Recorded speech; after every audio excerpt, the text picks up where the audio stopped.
23 de enero del 2020. ¿Qué tal? Muy buenos días. Bienvenidos a su programa Contacto Directo. Empezamos revisando quiénes son hoy nuestros invitados. Nos acompañará Julio José Prado, el presidente ejecutivo de la Asociación de Bancos Privados. Y vamos a hablar sobre la venta del Banco del Pacífico y el peligro de oligopolio de una posición dominante del mercado bancario que impida la libre competencia. La réplica al ex superintendente de bancos, Alfredo Vergara. También estará en nuestros estudios Héctor Yepes, asambleísta de Creo por Guayas. La Asamblea aprobó ayer el proyecto de reformas electorales que rige ya para las próximas elecciones. El legislativo se ratificó en 10 de las 18 objeciones del presidente. ¿Cómo quedan los aportes para las campañas electorales, los debates presidenciales, la votación en plancha, entre otros aspectos? Lo vamos a revisar. Y además estará Pedro Palacios, el alcalde de Cuenca y líder del movimiento Nueva Generación, con las perspectivas electorales en el año previo a las elecciones 2021. Una final de candidatos de centro derecha. ¿Le alcanzará el año para revitalizarse a la centro izquierda? La despedida del correísmo y el morenismo. Lo vamos a analizar.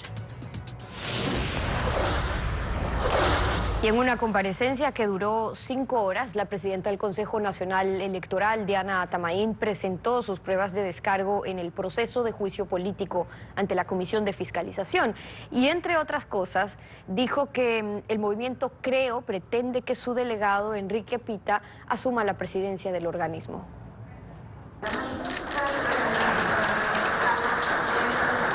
En la Comisión de Fiscalización la esperaban simpatizantes.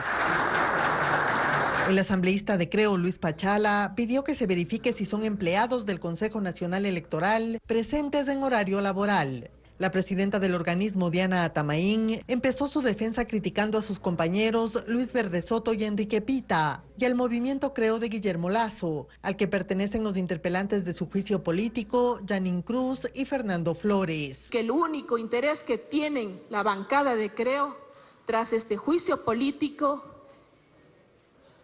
es que el vicepresidente Enrique Pita, el representante de Creo, asuma la presidencia.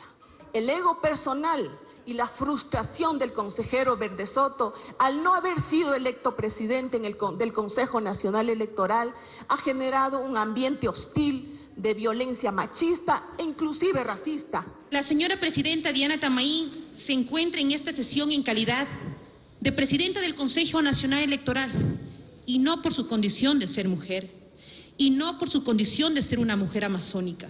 Atamaín se defendió de los cuestionamientos a la contratación de Luis Loyo, exdirector del CNE, ahora preso y sentenciado por tráfico de influencias. Entonces vinieron las preguntas y respuestas. ¿Cuál fue el parámetro del talento humano para que usted firme el contrato de Luis Loyo?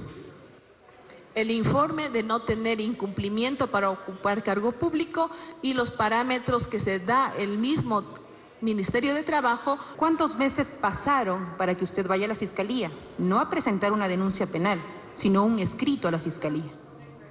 Yo presenté el escrito al día siguiente, que fue 4 días después de que fue detenido el señor Enrique. No, la pregunta es, después de archivar el juicio, la denuncia de Enrique Pita, ¿cuántos meses pasaron para que usted vaya a la Fiscalía? Bueno, fueron varios días, puesto de que nunca se adjuntó las pruebas suficientes de las supuestas denuncias. ¿Cómo podía yo ir a la Fiscalía cuando el mismo Enrique Pita manifiesta que los hechos no se suscitaron y no adjunta pruebas? Se presentó la denuncia el mismo día, señora presidenta. El mismo día usted la archiva, sin investigación. No lo digo yo, lo dicen los documentos. La comparecencia de la presidenta se extendió por más de 5 horas. Luego de evaluar las pruebas, la Comisión de Fiscalización decidirá si el juicio político se archiva o pasa al Pleno para una posible censura y destitución. La actualidad, los protagonistas, el análisis y la información en Contacto Directo. ¿Qué tal, Alfredo? Buenos días, ¿cómo te va? Muy bien, Estefi. Buenos días, buen día a todos. La reducción del tamaño del Estado para superar el déficit fiscal implica no solo reducir gastos corrientes, sino también transferir al sector privado empresas públicas que son una carga para el fisco. Pero en la lista, el gobierno actual y el anterior han incluido al Banco del Pacífico, que es rentable y cuya transferencia puede dar lugar a una posición dominante en el mercado bancario, lo cual es contrario a la libre competencia y a los intereses nacionales. Al respecto, Alfredo Vergara, ex superintendente de bancos, señaló lo siguiente. El Banco del Pacífico constituye alrededor de un 15% del mercado de créditos. El otro banco grande, el Banco del Pichincha, tiene el 25%. Entre los dos cubren el 40% del mercado crediticio. Es decir, el Banco del Pacífico, al ser banco de capital estatal, pero funcionar como banco privado, es el único que impide la existencia de un oligopolio. Un oligopolio es cuando hay un sistema bancario donde menos de la séptima parte de sus integrantes pueden controlar la mayoría del mercado. Eso sucedería con el Banco del Pichincha, el Banco del Pacífico, a quien quiera que se venda en el sector privado, y cualquiera de los 3 o 4 bancos, uno solo de ellos, que ingrese a este oligopolio. Julio José Prado, presidente ejecutivo de la Asociación de Bancos Privados. Buen día, bienvenido a Contacto Directo. Buenos días, Alfredo, gracias por el espacio.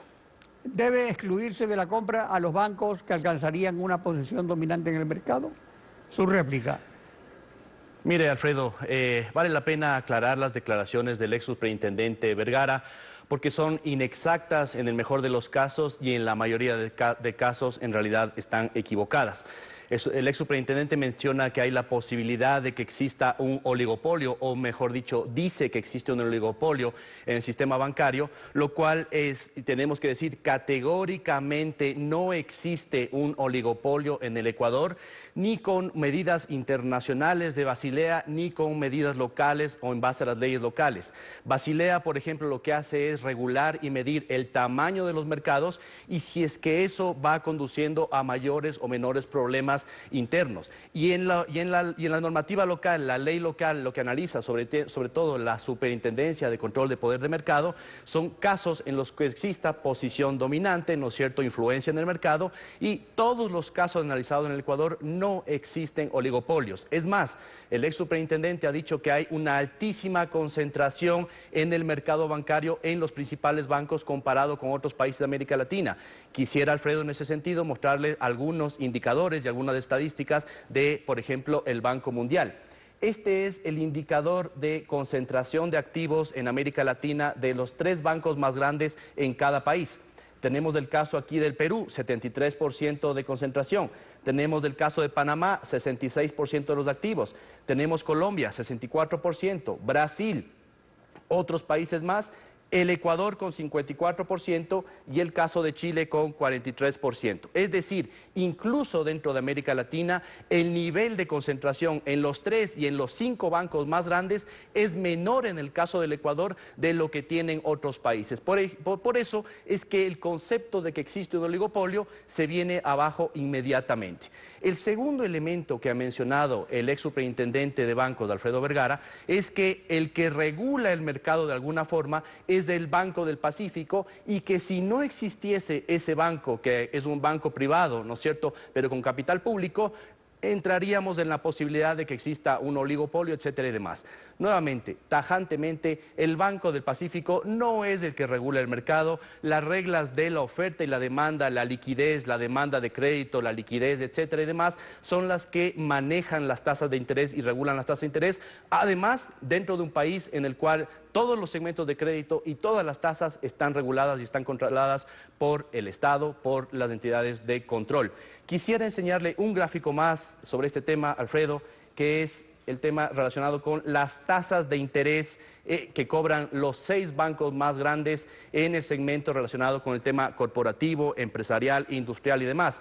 En esta cantidad de gráficos que ustedes pueden ver aquí, lo que está aquí arriba es el techo de tasas que se puede cobrar, ¿no es cierto?, en el segmento, que es del 9,3%, y aquí abajo tenemos información de los últimos 5 años de cómo han ido variando todas las tasas de interés de cada uno de los bancos, incluido obviamente el Banco del Pacífico, y se puede ver claramente que hay dispersión hay volatilidad, hay variación y eso se debe a la competencia del mercado. Es inexacto totalmente decir que es el Banco del Pacífico el que maneja y regula las tasas en el mercado, porque no es así. A veces están más altas, a veces están más bajas, dependiendo de la competencia, dependiendo de la estrategia de cada uno de los bancos. Pero lo que preocupa a los usuarios de la banca es que se produzca una posición dominante en el mercado.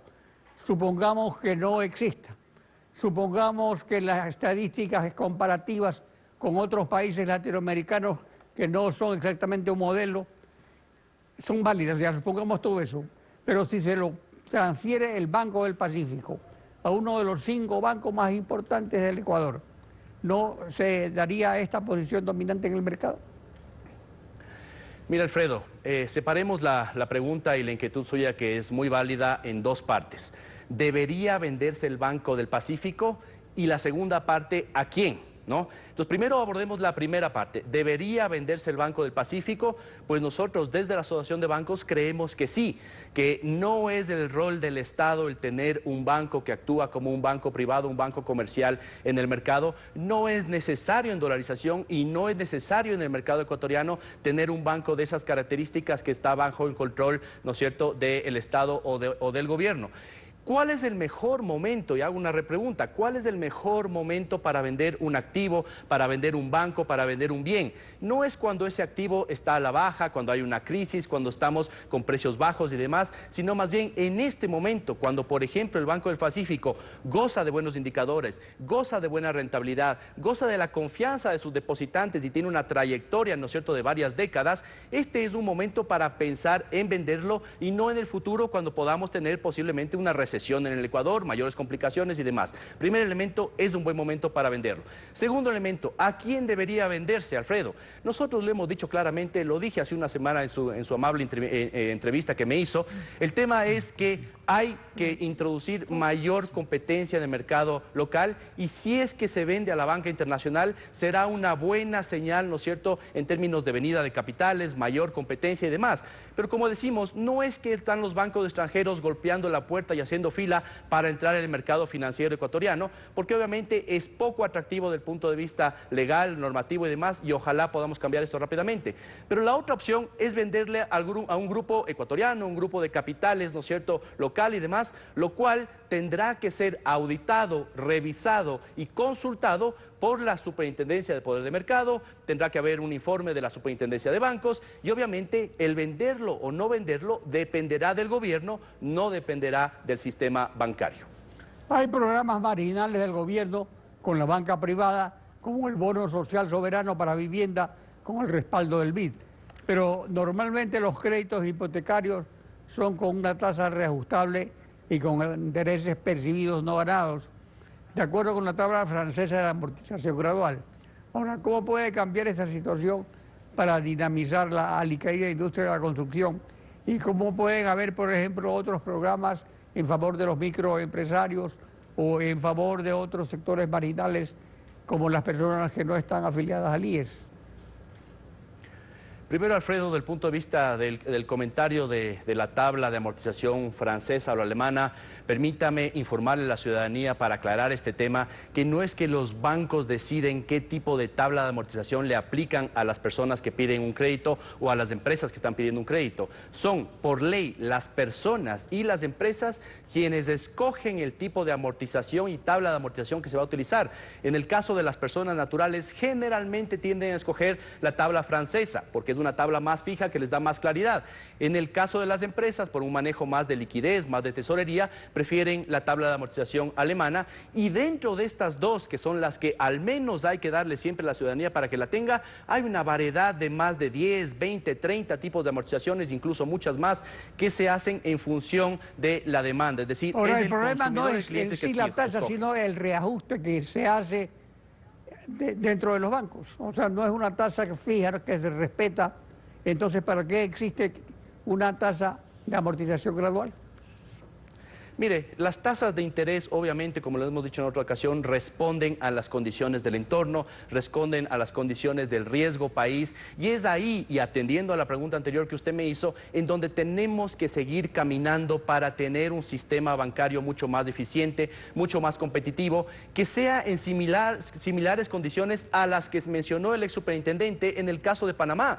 Es decir, si queremos tasas de primer mundo y queremos bancos de primer mundo, necesitamos regulación y entorno económico de primer mundo. Pero lastimosamente, Alfredo, no lo tenemos. Y permítame abordar el tema este de Panamá, que también se mencionó en la entrevista del día lunes. Y le voy a enseñar un gráfico adicional, que es el gráfico o el índice que se llama el índice de libertad financiera. ¿Sí? Muy rápidamente, el índice de libertad financiera, que lo que hace es comparar varios países del mundo, en este caso tenemos América Latina, en términos de cuáles son los mayormente competitivos o libres para crecer, los que son moderados, ¿no es cierto?, que están Perú, Argentina y Brasil, y los que están reprimidos del punto de vista financiero, que son Ecuador, Bolivia y Venezuela.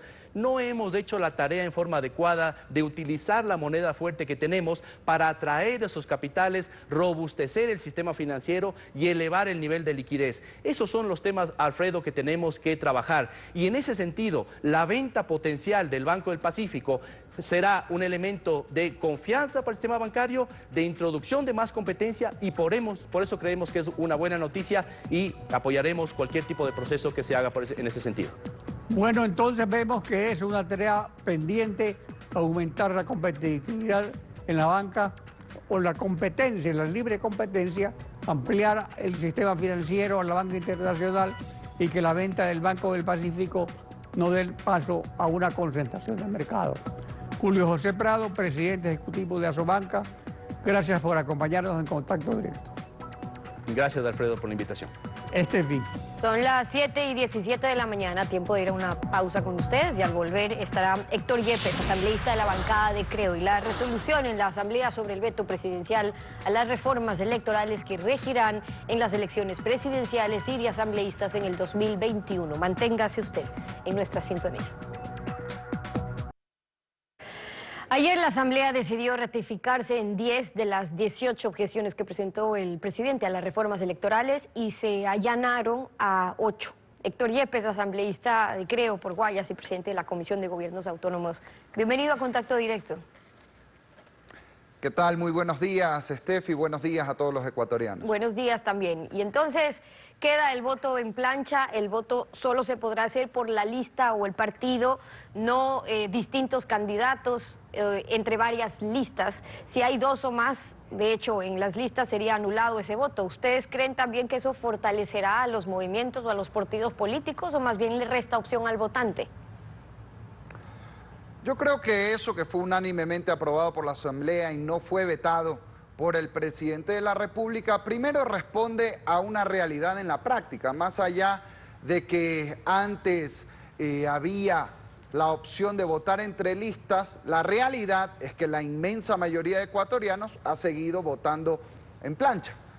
En parte se trata de reconocer esa realidad, eliminar esas disputas que a veces habían dentro de la misma lista, una especie de canibalismo a la hora de las elecciones, y sí creo que ayuda a consolidar tendencias, que es lo que necesita el Ecuador para tener una institucionalidad moderna de cara al futuro, tener tendencias claras que puedan ser identificadas por los electores a la hora de ir a una votación.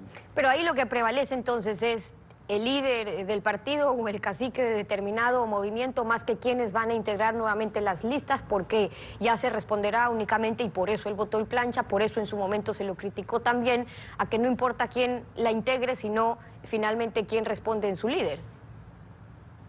Bueno, al final del día ese mismo riesgo podría existir con el actual sistema, porque también los líderes inciden en la conformación de las listas, aunque no haya la votación en plancha, e insisto, en la práctica la gente termina votando de esa manera. Entonces tal vez aquí deberíamos, más allá de lo legal, pues promover un cambio cultural, un cambio social, pero creo que la ley lo que hace es reflejar lo que ocurre en la práctica y transparentarlo para ayudar a consolidar tendencias en el Ecuador, que también es importante. No es sano tener un legislativo, un consejo excesivamente fragmentado, y creo que si vamos a tener un método Webster, al mismo tiempo tener una votación por listas, es un equilibrio sano, teniendo en cuenta que siempre hay que analizar estos temas en el conjunto de una reforma electoral. Claro, sobre no todo cuando se ha aislada. criticado a propósito de esos argumentos lo que se logró, es decir, el partido único gobernando a propósito de la gobernabilidad, y de ahí que justamente se hable de la importancia de que exista esa diversidad, incluso en el Parlamento. Ahora, el cambio en eso sí se da cuando ya se da el traspaso desde del método de Hunt a Webster ya también, y eso rige para las próximas elecciones. Así es, eso va a asegurar que hay una mayor proporcionalidad, porque un sistema electoral debe estar para representar a las familias. Las familias en el Ecuador no solo necesitamos obras, empleo, seguridad, también necesitamos un sistema que funcione en democracia, y para eso hay que tener una representación lo más plural posible. Eso garantiza de mejor manera el método Webster, que combinado con listas cerradas también hace más seguro que no tengamos una excesiva fragmentación. Y por supuesto eso de la mano con mantener los distritos, que el presidente eso intentó vetarlo, no tuvo paso en la Asamblea. Y de hecho también yo quiero destacar que el día de ayer tuvimos una votación unánime, pese a que por supuesto siempre habían discrepancias en ciertos temas, privilegiamos lograr un consenso. La votación fue unánime en todos los temas el día de ayer. ¿Qué pasó, ya yendo en temas de fondo, con el límite del gasto electoral? Se elevaba el techo del gasto, actualmente era 1.900.000.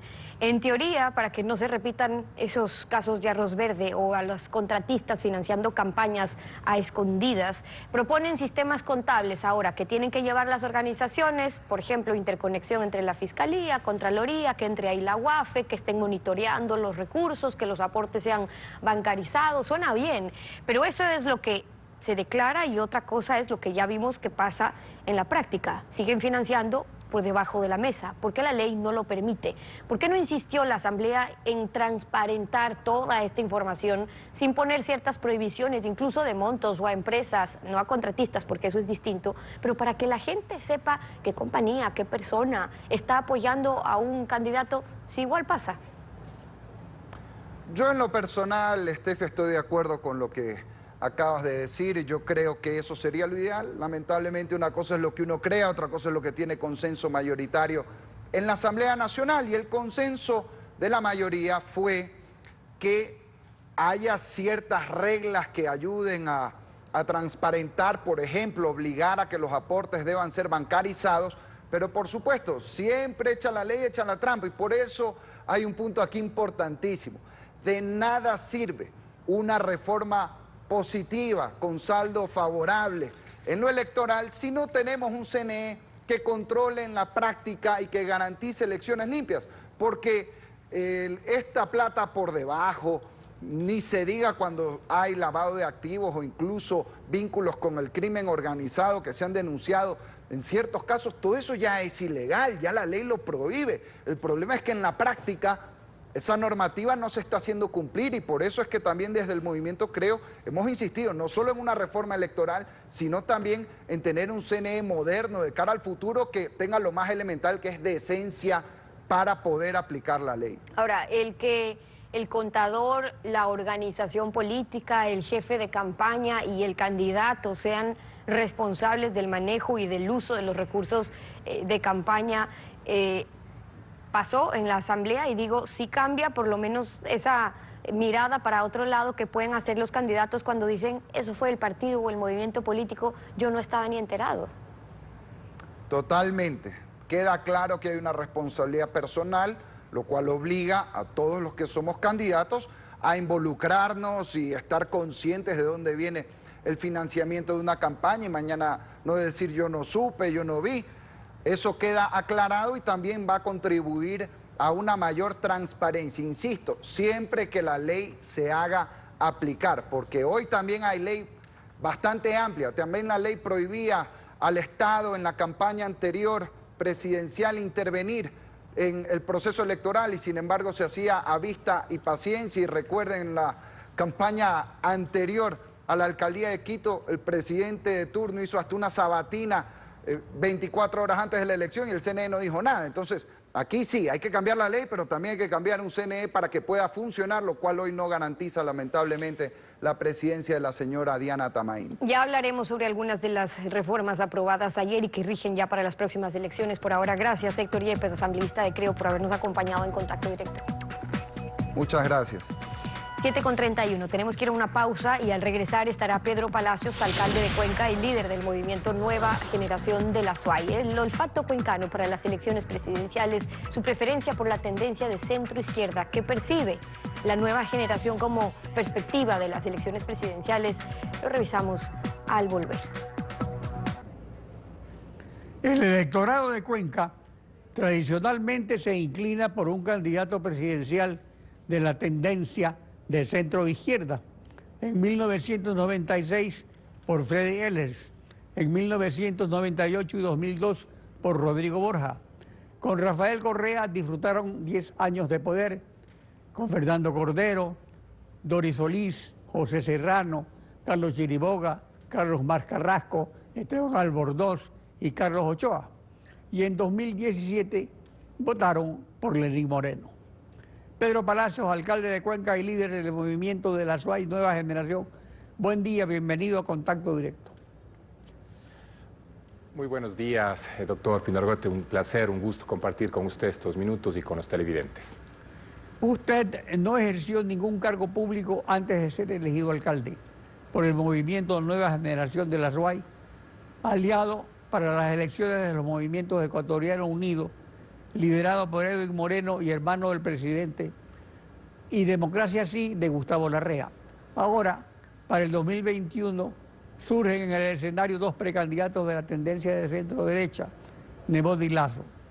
¿Ve en el horizonte electoral la posibilidad de un líder que aglutine a la tendencia de centro-izquierda? Bueno, realmente estamos a un año de las elecciones y es, yo diría, apresurado este momento poder hacer una evaluación en la cual podamos tener una certeza hacia dónde podrá dirigirse el electorado. Desafortunadamente, lo que ha sucedido a lo largo de los tiempos es que la política pública se ha transformado en política partidista y no ha estado viendo la parte fundamental que es el ser humano por sobre todas las cosas. Y si usted me permite, mi estimado doctor, Cuenca, paradójicamente, es la ciudad per cápita más industrial del país, la ciudad per cápita o de las ciudades per cápita más importantes en temas de emprendimiento. Sin embargo, siempre ha estado hacia centro-izquierda. ¿Por qué? Porque le interesa el ser humano por sobre todas las cosas. Lo importante es que quienes estén en su momento como candidatos y quien llegue a ejercer el poder, entienda de una vez por todas que no tiene que ejercer el poder para su grupo, su partido y quienes le apoyaron en su momento. Tiene que ejercer la administración absolutamente para todos los ciudadanos que piensen de la forma que tengan que pensar, porque somos libres. Y ese es uno de los graves problemas que ha sucedido en nuestro país durante mucho tiempo, ese caudillismo en el cual se obedece al líder del partido, del movimiento. Pero actualmente es usual que los candidatos, repitiendo lo que aconsejan sus asesores, afirmen que no hay ideologías ni derecha ni tampoco izquierda, preparando al electorado simplemente a oír lo que las encuestas les dicen, lo que el público quiere oír. Usted representa a una nueva generación política. ¿Hay tendencias ideológicas en el electorado o solamente populismo electoral? Comparto con usted porque esas viejas prácticas se siguen manteniendo. ¿Qué tengo que hacer o qué tengo que decir para que me dé capital político o qué tengo que no hacer porque es un costo político, cuando al final lo que se requiere, lo que se necesita es pensar, como decía, en el ser humano? Sí, existe una nueva generación de ciudadanos y de políticos que en las elecciones pasadas se ha demostrado que tenemos el favor de la ciudadanía porque lo que pensamos no es en la ideología per se, no pensamos en una política partidista, pensamos en la política pública en beneficio de los ciudadanos. Y ese es el cambio que permite, en nuestro caso al menos, haber llegado sin ningún compromiso, ni económico, ni político, ni de grupos sociales, más allá de que el compromiso con la ciudadanía. Qué complicado, qué difícil debe ser llegar a una administración, sea cantonal, provincial, nacional, con una carga de compromisos que no le permitan con la agilidad, con la tranquilidad, tomar las decisiones que sean necesarias en beneficio de la población. Y eso es lo que el electorado tiene que entender y saber. ser muy exigente, muy crítico, muy reflexivo al momento de entregar el voto, que no es otra cosa que la confianza para que se puedan realizar las actividades necesarias en favor de la ciudadanía. La situación de crisis del país, después de una década de dominio de un populismo de izquierda y de su gran latrocinio, ¿es un lastre demasiado grande para que no pese en el electorado? Bueno, por supuesto que sí. El tema del populismo, de la demagogia, como decía hace un momento, el ver qué decisión tengo que tomar para el favor político, para contentar a ciertos grupos, es terrible. Si usted me permite, justamente ahora se está tratando en la Asamblea una posible derogatoria de la ley de ordenamiento, la ley orgánica de ordenamiento territorial, uso y gestión de suelo, algo que es fundamental para la planificación de las ciudades de cara a futuro. Imagínense que por demagogia, porque de alguna manera se tienen que cumplir los tiempos, tengamos que derogar una ley. Solo le pongo como ejemplo de lo que a veces desafortunadamente ocurre en el quehacer político y sobre todo cuando existen grupos de poder interesados en que algunas cosas no funcionen. Entonces, ¿qué requerimos? Pragmatismo, humanismo. Esa es la parte fundamental de esa nueva generación, insisto, de políticos y de ciudadanos que tiene que pensar primero en el ser humano, después en la técnica de cómo llegar a satisfacer sus necesidades y por último realmente en el capital. El retorno de la izquierda al poder, ¿lo asegura la gula de la derecha? ¿Seguirá el péndulo? Bueno, se ha visto en la región que de alguna manera se ha estado generando este péndulo. Sin embargo, para mí es importante recalcar lo siguiente. No puede ser que quien llegue al poder, supongamos alguien de la izquierda, tenga que solamente satisfacer esas necesidades de su partido o de ese grupo. ¿Acaso los que están en la derecha no son seres humanos, no son ciudadanos que requieren también atención? Y viceversa, si llega exactamente igual alguien de la derecha. Y una vez por todas tenemos que entender que la política pública tiene que ser pensada como principio y como fin el ser humano. El péndulo, desafortunadamente, lo que hace es que alguna política pública pueda ser cambiada y en lugar de avanzar como países de primer mundo, como hemos visto a nivel internacional, lo que hace es que nos estanquemos y peor aún, en algunos casos, retrocedamos. Fundamental pensar que las cosas buenas, vengan de donde vengan, tienen que mantenerse. La institucionalidad tiene que prevalecer por sobre las personas y peor, tiene que prevalecer por sobre los caudillos que a veces de turno quieren hacer del ejercicio de poder un ejercicio particular y personal. Las reformas electorales con el voto en plancha, ¿fortalecen a los movimientos y partidos nacionales o a sus dueños? Yo creo que fortalecen realmente a sus dueños, esa es la verdad.